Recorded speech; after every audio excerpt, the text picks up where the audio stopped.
যে অৰুণোদয় ৩ আঁচনিৰ ডিজিটাইজেশ্যনৰ প্ৰক্ৰিয়া সম্পূৰ্ণ হৈছে, কিন্তু প্ৰত্যেকটো সমষ্টিতে অৰুণোদয় ২ পাই থকা কিছু জেনুইন লোক ৩ আঁচনিৰ পৰা বাদ পৰিছে। আমাৰ অসম চৰকাৰৰ তৰফৰ পৰা কিন্তু যিসকল মানুহে অৰুণোদয় 3.0 বা অৰুণোদয় 2.0 যিসকল হিতাধিকাৰী আছিল, সেই হিতাধিকাৰী কিন্তু এতিয়ালৈকেও কিন্তু বহুত মানে মোক কমেণ্ট কৰি জনাই আছিল যে 14 তাৰিখ যি নটিফিকেশ্যনটো দিছিল আমাৰ অসম চৰকাৰৰ তৰফৰ পৰা, সেই নটিফিকেশ্যন হিচাপে কিন্তু এতিয়ালৈকেও সেইসকল হিতাধিকাৰীৰ বেংকৰ একাউণ্টত পইচাটো সোমোৱা নাই।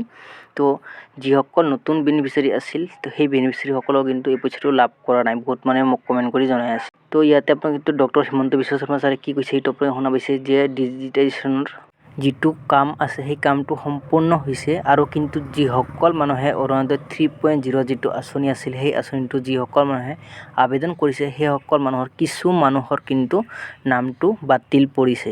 তো এই বাতিল পৰাৰ কাৰণে কিন্তু নতুন কৰি ভেৰিফিকেশ্যনৰ কাম আৰম্ভ হৈ আছে। তো আপোনালোকৰ গ্ৰাম পঞ্চায়তত কিন্তু এই ভেৰিফিকেশ্যনৰ কামটো আৰম্ভ হৈ আছে। যদি আপোনালোকৰ নাম এতিয়ালৈকেও মানে ডিজিটাইজেশ্যনৰ পৰা যদি বাদ পৰিছে, তেনেহ'লে আপোনালোকে নতুন কৰি আবেদন কৰিব পাৰিব আকৌ। তো এই আবেদনটো আপোনালোকে কিন্তু গ্ৰাম পঞ্চায়ত আপোনালোকে আবেদন কৰিব পাৰিব।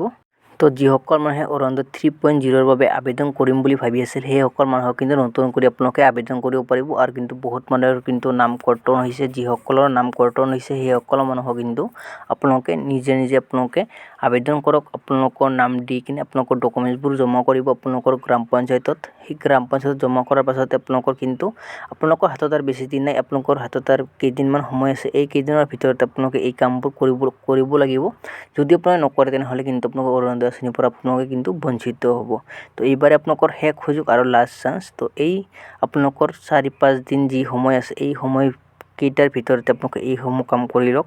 তো ডক্টৰ হিমন্ত বিশ্ব শৰ্মা ছাৰে কি কৈছে সেইটো আপোনালোকে ভালদৰে মন কৰিব। তো মই আপোনালোকক দেখুৱাই দি আছোঁ এই ক্লিপটো। যে অৰুণোদয় ৩ আঁচনিৰ ডিজিটাইজেশ্যনৰ প্ৰক্ৰিয়া সম্পূৰ্ণ হৈছে, কিন্তু প্ৰত্যেকটো সমষ্টিতে অৰুণোদয় ২ পাই থকা কিছু জেনুইন লোক ৩ আঁচনিৰ পৰা বাদ পৰিছে। দ্বিতীয়তে, আমাৰ হাতত প্ৰত্যেকটো সমষ্টিতে কিছু দিব পৰা হিতাধিকাৰীৰ সংখ্যা ৰৈ গৈছে। নতুন অৰুণোদয় অতি সোনকালে আৰম্ভ কৰিব পাৰোঁ, আৰু আমাৰ কাৰ্যকৰ্তাসকলৰ সহযোগিতা বিচাৰিছোঁ যাতে 30 জুনৰ ভিতৰত আমি অৰুণোদয় প্ৰক্ৰিয়া সম্পূৰ্ণ কৰিব পাৰোঁ। ইতিমধ্যে তালিকা প্ৰকাশ কৰিছোঁ কোন মাহত কোন সমষ্টিত আমি এই ধন আমি বিতৰণ কৰিম। 30 জুনৰ আগতে কোনোবা যদি পাবলগীয়া মহিলাৰ নাম এই আঁচনিৰ পৰা বাদ পৰিছে, বিধায়কসকলৰ জৰিয়তে এই নামো আগবঢ়াই দিবলৈ অনুৰোধ কৰিম। কাৰণ আগষ্ট মাহৰ পৰা জানুৱাৰী মাহলৈ আমি নিৰন্তৰ 125টা সমষ্টিত এই আঁচনিৰ ধন বিতৰণ কৰিম। 30 জুনৰ পিছত তাক আৰু আমি ঠিক কৰাৰ বাবে সুবিধা নাথাকিব।